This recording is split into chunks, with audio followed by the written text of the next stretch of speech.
Issa Sall soo dégloo ku mel ni le directeur Fadilou Keita lam ca wax ba fii ak ñuy xam plainte boobu noonu mu wax ak tamit rapport yi mu wax ni xëy na du ñàkk dana génn te dina dëggal li muy wax ku mel noonu su taxawee ci penc mi wax yi mu wax mën nañ ko téye en attendant ñu yegg ci loolu. mais évidemment Pape Ousmane en attendant ma nuyu sama gars yi Pape Assane. waaw nuyu naa la namm naa la. fan ngaa dem nii rek. waaye di doxat comme Cheikh Omar ni muy def rek mais ana buy bi ana buy bi ana buy bi. café bi ko remplacer. non café warul remplacer buy bi. waaw on va régler ça wax na dëgg. na ñëw. bëccëg dërëm. bëccëg dërëm. Eliou xam nga taalakan. xam nga taalakan.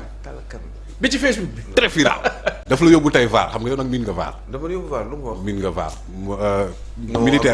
militaire yi nga waxoon ne boo gis bu ñu demee da nga leen a gis gëmoo ne dinañ génn Sénégal. waaw militaire français. waaw dam nañ.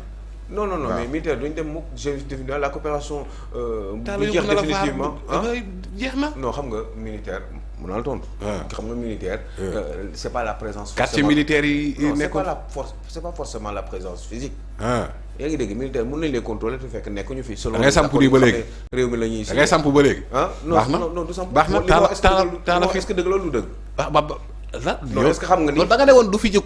non mais du fi jóg. mais jóg na fi non physiquement non xam nga yooyu. ça veut rien dire. adduna bi léegi présence bi amul solo. taala ça dépend di li ñuy signé. jàppaatal li ñuy signé entre réew mi bu fekkee ni nag coopération militaire. Pape Moussa ñëwoon ci Cheikh Issa ñëwal ci li ma doon laaj mais Sénégalais dañuy déglu moom ma sànni loolu te dama loolu dafa ma. taala moo la yóbbu vaar li ma doon wax mais taala c'est normal mais nag am na ñu bari ñu war a gën a mën a yóbbu vaar. yow la notamment le premier ministre. ëlliw la yóbbu vaar. chaque jour nga dem franchement man ak Ousmane Sonko kan moo ci gën a ëpp vaar. yow man yow mun ko jël sa loxo ci alxuraan nga waat ko donc bu wóor na ma ni ñemee woo ko min nga vaar yow li nga vaar ci réew bi non man xaw ma vaar sax mais Pape Ousmane waaw xam nga un responsable de l'envergure de Fadilou Keita moi j'ai suivi son émission une excellente émission franchement très riche surtout ci li nga xamante ne moom la ko président ak premier ministre dénk muy la CDC te it wax dëgg yàlla def na liggéeyu saytu bi nga xamante ne moom moo ko war parce que alalu askan bi lañ ko dénk te it ba mu defee saytu il n'y est pas allé par quatre chemins parce que xam na ne c'est l'argent du contribuable sénégalais ay prédécesseurs am téye ko doxalin boo xamante ne quand il t'a parlé de la passation qui 48 heures parce que dossier yi quand même CDC enjeu la enjeu bu mag a mag la enjeu financier yu mag yoo xamante ne dañ fa nekk donc tey jii nii. en fait imaginer mu fekk fa 300 millions. mais Pape Ousmane. peut-être dañuy wax nii rek quoi mais CDG là yi sortant. non mais il vous a annoncé un rapport de l'IGE qui sera bientôt sur la table. effectivement ak benn plainte moom bu mu def. chaque jour Cheikh Ousmane waaw tey jii nii plainte bu kan def.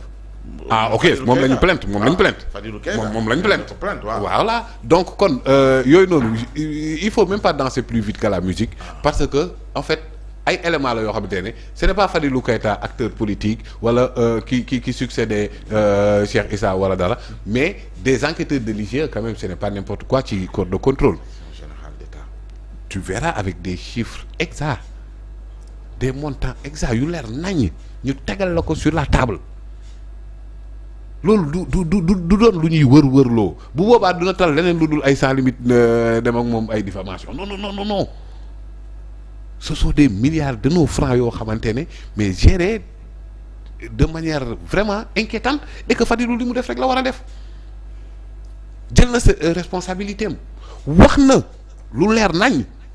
ba ci ab oto 80 millions. nangoo delloo quand même. xam nga Fadilou liyaarul wër-wërloowul ci digg bi la jaar bu dee li mu wax dafa am kenn ku ciy contesté tarfatalay mais vas-y devant la justice avec des arguments yoo xamante ne mën nga teggi toutes ces accusations c'est de nos francs dont il s'agit yu ñu soxla nag nos pauvres francs là qu'on a eu trop de mal à mobiliser que ay nit téyewoon ko nu mu leen neexee di ci doxalee nu mu leen neexee mais arrivé l'heure de la reddition des comptes mais Fadilou facilité la lu bari justice te lu leer la wax bu doon yi mu wax nii dafa am lu ñu ciy contesté xam nga ne doon nañ ko diffamation bu yàgg. daa gaaw ci plainte de xam nga saa waay yow. aja Fadilou est là monsieur Issa Sall Fadilou est là avec des chiffres à l'appui des arguments à l'appui bu dee dafa am lu ñu ci contesté la justice elle est là pour tout le monde xam nga ne làq doom dóor doom amatul.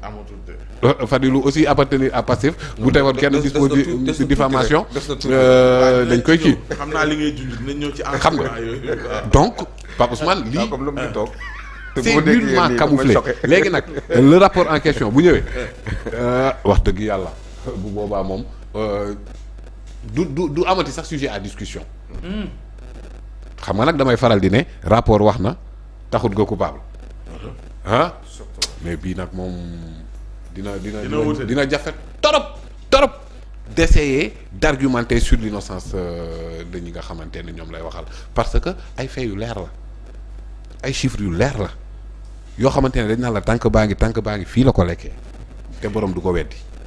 kon na gaaw boobu war a gën a gaaw sax. te borom du ko weddi. boobu moom bëgg naa mu gaaw. bii moom luy leer moo la gën a leer. il le faut doo dégg contestation. doo dégg wax ju bari. lii kenn fooguma ne bii sax xam nga gars yi ñu ngi jéem a politiser ay affaire di tëbaka dal. bii fooguma ne sax il y aura l'ombre d'une politisation je ne le pense pas. loxo ci poche quoi. waaw boobu mooy flagrant. boobu waaw loxo ci poche. loxo ci poche. na gars yi xaar rek ak toute l'attention parce que surtout vous la presse là. di leen di jëlaale le temps. di saytu rapport yooyu noonu. yu bëri ngi ñëw ci kanam. et là aussi il faut dire au président Diomaye nañ déclassifier lépp. lépp nañ ko déclassifier. rapport IGE. tout. surtout que c'était une promesse. oui li fi jaar dafa bëri surtout ci rapport lépp nañ ko teg sur la table sénégalais yi saytu li nga xamante ne ñoom ñoo ko contribuer seen bopp am ay urgence yoo xamante ne état taxawu ci li ngay dégg ci potentialité yëpp yu nekk ci réew mi ba léegi ñu toll fii c'est parce que de 1960 à nos jours ñu ngi doon dóor suñu alal. waaw dóor yooyu doonu yëpp fan lay mujjee à chaque fois alternance day am ñu wax coow taf yëngal ku nekk delluwaat ci li nga nekk ñi transhumé sàcc yi continuer dafa dañ mën a continuer loolu mënul nekk. da ngay dugalaal ci même registre bi li nga dégg tey L'Obs xëy ceeg jëm ci Tahirou Sarr 100 milliards. waaw xam nga loolu. ay certificat nominatif d'obligation. loo xamante ne bon dafa ñëw yokku ci 91 milliards yi nga xamante ne moom la ñuy wax certificat nominatif d'obligation yoo xamante ne la finalité c'est de recouvrir des ay créances mais li ci doy waar ñetti pàcc lañ ko def 20 milliards le 8 septembre 2023 45 milliards le 28 décembre 2023 bàyyil chiffre bu baax beneen bi 35 milliards le 28 février 2024 ñu ne nag ci biir am na ci loo xamante ne objectif bi ñu ne c'est pour des matériels de sécurité pour le ministère de l'environnement. ça te fait yaa ko ñëwal sa bopp yaa ngi fàttaliku loolu.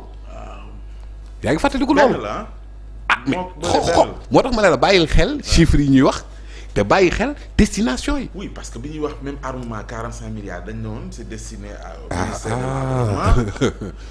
ci jamono jooju bañ naan oui environnement lu muy doyee. yu mel nii quand même. tey ñu ñëwaat même chose la ñuy def. en 3 tranches 100 milliards matériel de sécurité bu environnement. mais quand même bon boobu moom fi mu jëm moom sénégalais yu bari xam nañ seen xel ci lu mu ne Sénégal même vos confrères de l'Observateur ils ont posé cette même interrogation donc kon monsieur Sarr Tahirou malgré sa présomption d'innocence respectée de partout mais là ce sont des éléments très accablants qui je sais pas si ça fragilise sa défense ou pas mais lu leer la war a teg sur la table lu leer la war a teg sur la table parce que c'est noo yooyu noonu. mais même avec l'audit du rapport de la Cour des comptes on en voit beaucoup yoo xamante ne même après la chute du régime Macky Sall même après le 24 mars. il y en a eu entre le 24 et le 2. diggante bi nga xam te élection bi am na ak ma ngay jaarale lenga bi quand même c'est très ce sont des choses très douteuses en tout cas. la question de Pa Assane Samb mooy ni ndax li yëpp mën naa xew te moom Macky Sall du ko yëg. mënul nekk impossible. impossible mënul nekk c'est pas possible.